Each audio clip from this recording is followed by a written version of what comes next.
What's up, guys? It's Q&A time on July 7th, 2019. It's a Sunday. It's about 4:50 p.m. So we will get right into it. Was open this week again, so variety, of course. And first question is thoughts on double stimulation training. For example, training chest back-to-back days. Seems like the second day I have a lot better contractions, pumps, and even strength sometimes. Well, it wouldn't be surprising to have better contractions for sure. I mean, especially if you have like any little bit of muscle damage there, any tiny bit of soreness, even if it's not enough to really feel it a lot, you're probably going to feel it the next day. I mean, it's kind of one of those things where, you know, you train something and you don't really feel sore, and then you maybe flex it, you're like, oh, you know, I feel it. Well, I mean, that's going to translate right over into a workout. You're definitely probably going to feel it, you know, more. In terms of strength, I mean, okay, so it's just totally going to depend on how you're training it the day before. If you thrash the hell out of it the day before, I wouldn't expect to have a great performance the next day. Now, there are instances where I will train for myself or in some programming where they will be trained back to back, but one day is a different stimulus. So they'll have, for example, have like a day where they're doing traditional progressive overload, you know, compound movements, etc., and then cell swelling work the next day, or all submaximal work the next day, or something like that. Assuming the tissue can recover, then yeah, I mean, they can be trained back-to-back days. There's no rule that says they can't. I mean, it just really comes down to recovery. So as to whether or not it's even going to be productive to do. I've never called it double stimulation training. I don't know if that's just like a fancy thing somebody coined, but yeah, I mean, I've done it like that intuitively before. But again, there has to be some context there, like I mentioned. So next one, what can cause higher fasting blood glucose? I've been on a low carb diet for the past 4 weeks, aside from a refeed 2 weeks ago. Supplement with 1,000 milligrams of berberine. Not using any GH. Fasting blood glucose has been 95. I know this person in particular has been in a fat loss phase and pushing their deficit pretty hard. So I mean, anytime outside of like right at the beginning of the fat loss phase, anytime later in that phase where somebody has lost a good amount of body fat, calories have been lowered several times, or they've been in a caloric deficit for a while, it's usually not nutrition related. Not directly, not meaning, you know, calorically. A lot of the time it's going to be something environmental or something secondary to nutrition, like digestion. So I run into that a lot. Digestion and stress, those are going to be the two biggest ones. The thing with stress is that it just comes in so many different forms that it's very difficult. It can be very difficult to pinpoint sometimes, especially when it's cumulative, because in these fat loss phases, things are often small and cumulative and we don't really pay attention. So like sleep quality slowly starts degrading. Sleep time might slowly start degrading.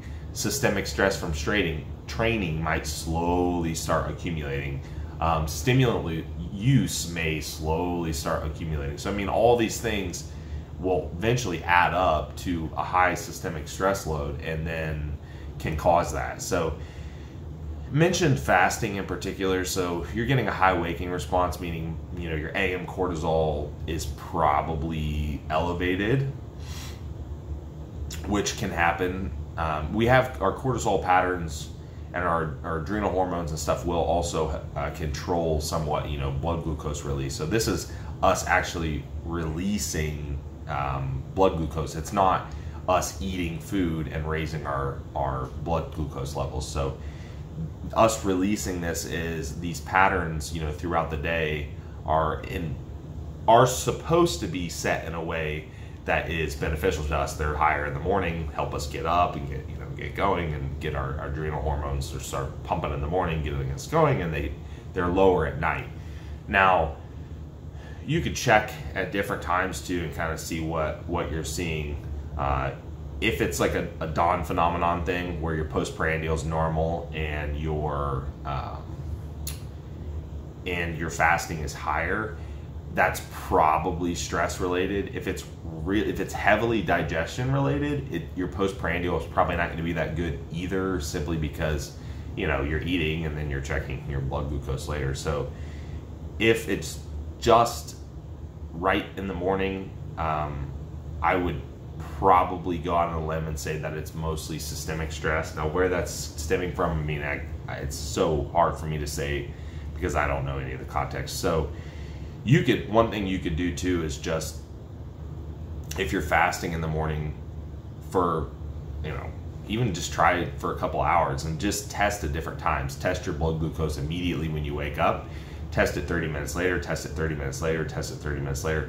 Sometimes you'll actually see it fall as that cortisol level starts to drop back off. So that might be a way that you can tell. So, yep. Any need to cycle DEM? So talking about the supplement DEM, no. Nope. No need. There shouldn't be any need to cycle that at all. So that was a quick one. Easy one.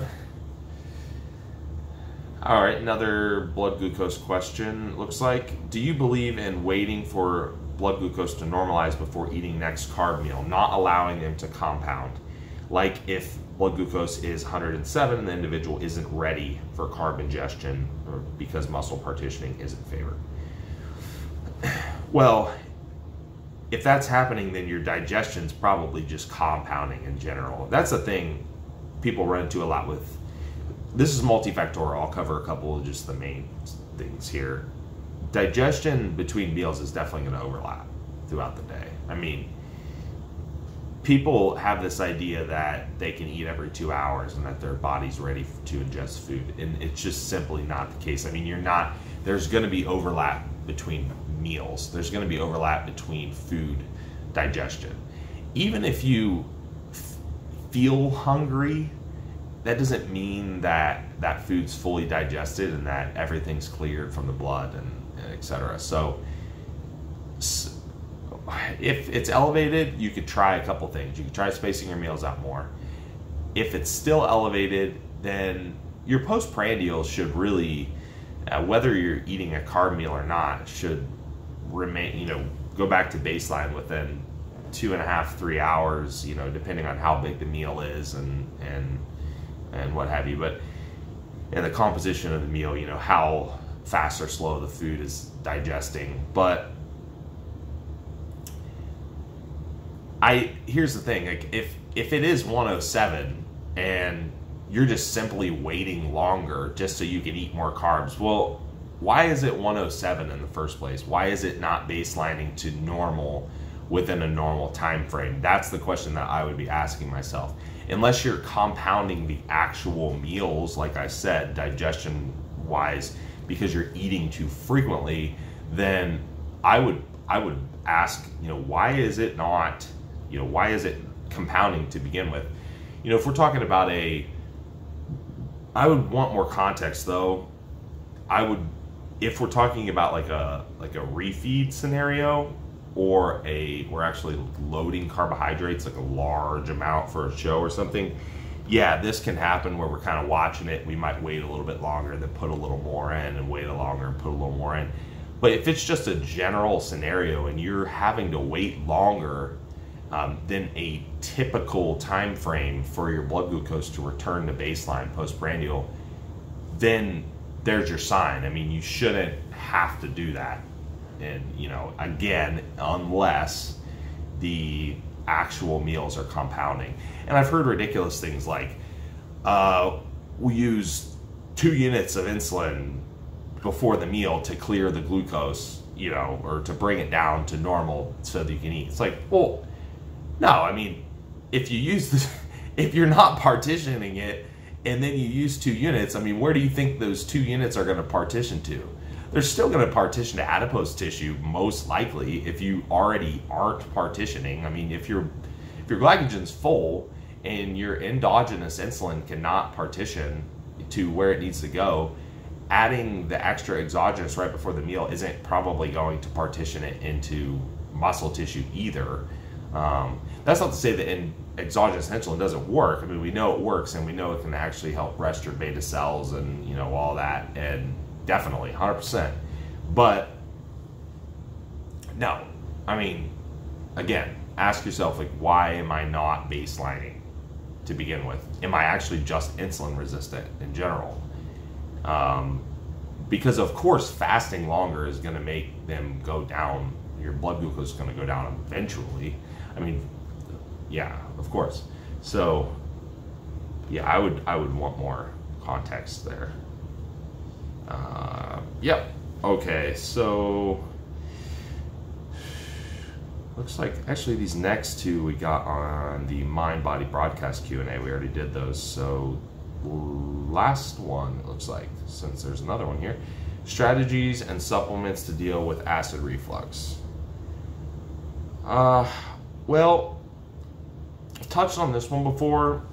A lot of the time it can be caused by low acid, especially, it seems like the older somebody gets, the lower the acid production gets, and I've seen some literature talking about this as well. Now,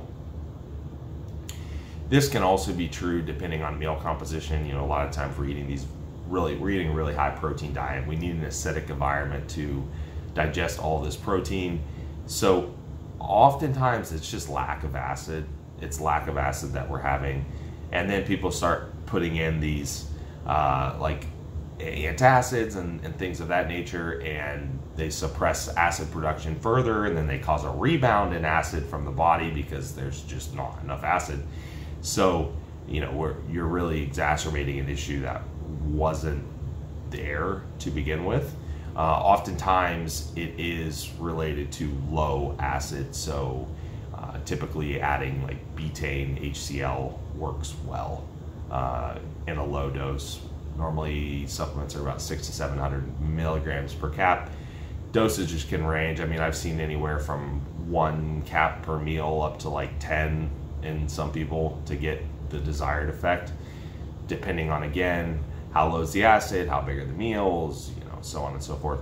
And there's other things too. I mean, bile production can also play into that too. So if you have a high fat diet and you're not having enough bile, then you could have some issues there. And strategies, I mean, that's one of the strategies. Don't water down the acidic environment too much with the meal. So, you know, not drinking fluids heavily with your meal, that can definitely help, or right before, right after the meal. Also, not eating, depending on when you're having the reflux, not eating meals that require a heavy acidic environment right before bed. So meaning things like complex protein sources, meats, especially like red meats and things like that. And then going to bed and laying down, and your acid production already slows down, plus gravity's not pulling the food down as well. Not chewing well enough makes it very difficult to digest large food particles. So, I mean, those are the main things, but again, a lot of the time it's a low acid issue, especially with this population, because of the composition of the diets a lot of the time, because we do require such a high acidic environment to actually break down the amount of protein and amount of food that we are consuming. So, yep. All right, guys, that is it for this week, and we'll talk to you guys next time.